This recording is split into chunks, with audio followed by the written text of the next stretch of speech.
Good morning everyone, I welcome you all to my YouTube channel.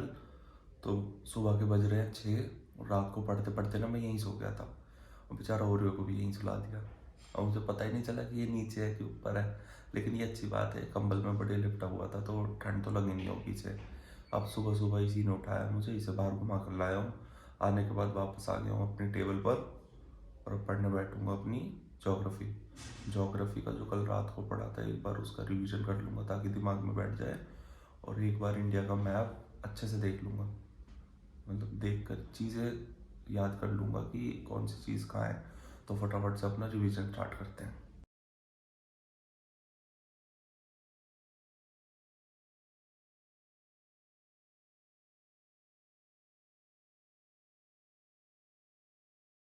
तो अब ready हो गया हूँ मैं लाइब्रेरी के लिए, बैग वैग ले लिया, शूज़ पहन लिया, अब अपना निकलूँगा। ठंड बहुत हो रही है तो अपना बिल्कुल पैक होकर जाऊँगा। मिलता हूँ आपसे लाइब्रेरी में और कंटिन्यू करेंगे हम अपनी ज्योग्राफी की क्लास। आज सारे रास्तों पर बहुत ज़्यादा फॉग था, अब तो फिर भी थोड़ा क्लियर हो गया है। सुबह सुबह के टाइम तो कुछ दिख ही नहीं रहा था। अब देखो यहाँ से पीछे की बिल्डिंग सारी कुछ नहीं दिख रही, हॉस्पिटल है, ये जिम है, इसके पीछे कुछ दिख ही नहीं रहा था। लाइब्रेरी से सीधा बाहर निकल कर आ जाता हूँ सामने वाले पार्क में, क्योंकि अंदर बैठे बैठे तो ठंड लग रही थी, तो बाहर आकर थोड़ा सुकून सा मिला क्योंकि धूप इतनी देर बाद निकली है। आज लाइब्रेरी में मैंने पीडब्ल्यू से ज्योग्राफी की क्लास लेना कंटिन्यू करा। अब मैंने ये सोचा कि अगर 3 से 4 या 5 घंटे अगर लाइब्रेरी में मैं रुकता हूँ तो मैं कंटिन्यू एक ही सब्जेक्ट को पकड़ के बैठूंगा जब तक वो पूरा कंप्लीट नहीं हो जाता है।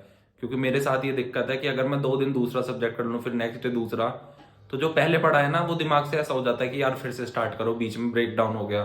तो एक साथ ना मैं पूरी चीजें कंप्लीट करूंगा। अभी भाई ने बोला है कि क्लास 11th की एनसीईआरटी बुक्स कंप्लीट करो ज्योग्राफी की, तो अभी पहले वो कंप्लीट भी कर रहा हूँ और साथ ही साथ वीडियोस भी देख रहा हूँ ताकि बीच के लेक्चर स्किप ना हो और फिर बाद में एकदम बर्डन हो जाएगा। और आज ना लाइब्रेरी में ना मैं वीडियो बनानी भूल गया, अपने दिमाग से निकल गया कि व्लॉग में भी डालनी होती है, तो उसके लिए आगे से रखना पड़ेगा मुझे ध्यान।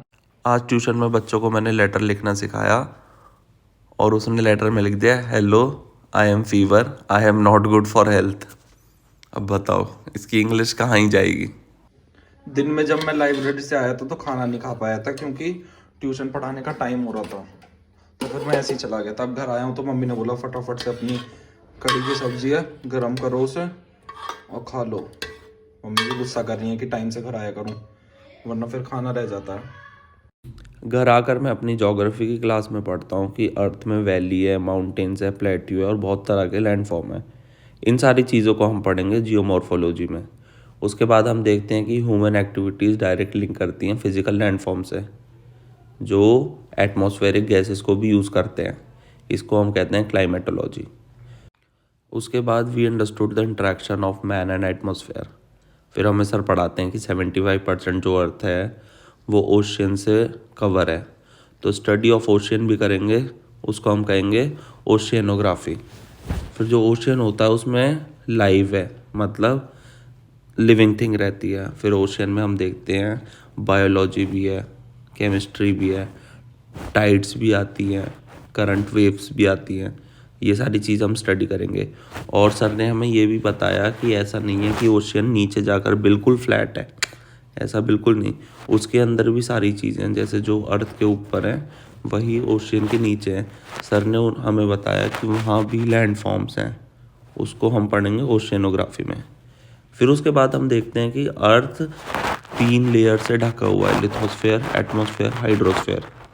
इसमें क्या होता है, जो लिथोस्फेयर, एटमॉस्फेयर और हाइड्रोस्फेयर है उसके जो बीच में स्पेस है ना, जो ट्राई जंक्शन बनाता है उसके जो बीच में मिडल में, वो वहाँ लिविंग थिंग प्रेजेंट है, मतलब वहीं लोग रह सकते हैं, जिंदा हैं, और इसको हम कहते हैं बायोस्फीयर। फिर उसके बाद हम पढ़ते हैं कि डिस्ट्रीब्यूशन ऑफ की नेचुरल रिसोर्सेज। इसमें हम देखते हैं कि पूरे वर्ल्ड में रिसोर्सेज बहुत सारे हैं। फिर उसमें हम पढ़ते हैं टाइप ऑफ रिसोर्सेज, जो है फॉरेस्ट रिसोर्स हो गया, लैंड रिसोर्स हो गया, एग्रीकल्चर रिसोर्स हो गया, mineral resource, energy resource, water resource. और फिर सर हमें बहुत इंपॉर्टेंट बताते हैं कि यूपीएससी आज तक स्पेस का नहीं पूछा यूपीएससी ने, तो क्या पता इस साल से पूछे, क्योंकि साइंस और टेक बहुत ज़्यादा अपग्रेड होते जा रहे हैं। तो हमें सर स्पेस का भी पढ़ाएंगे, जिसमें स्पेस में आ जाता है टूरिज़्म, मून और भी बहुत सारे रिसोर्स आते हैं। उसके बाद हम पढ़ते हैं लोकेशन ऑफ इंडस्ट्रीज़, और ये करके हमारे सर अपनी क्लास करते हैं ख़त्म। तो मेरा ज्योग्राफी का जो रिवीजन और क्लास जो बची हुई थी वो मेरी कंप्लीट हो चुकी है आज। और मेरे को PW ओनली आई से बहुत ज़्यादा फ़ायदा ये मिल रहा है कि जो ज्योग्राफी हमें सर पढ़ाते हैं बहुत बढ़िया पढ़ा रहे हैं, एक बारी में ही समझ में आ रहा है।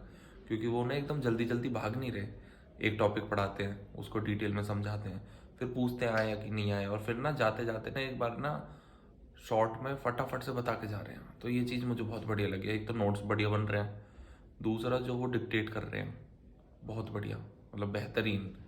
तो मेरे को तो मज़ा आ रहा है। अब देखते हैं कि कब तक सिलेबस कंप्लीट होता है। इसी के साथ करता हूँ मैं आज की ब्लॉग का एंड। अगर आपको ये वीडियो अच्छी लगी हो तो वीडियो को लाइक करो, और मेरे को सपोर्ट करने के लिए आप मेरे चैनल को सब्सक्राइब करो।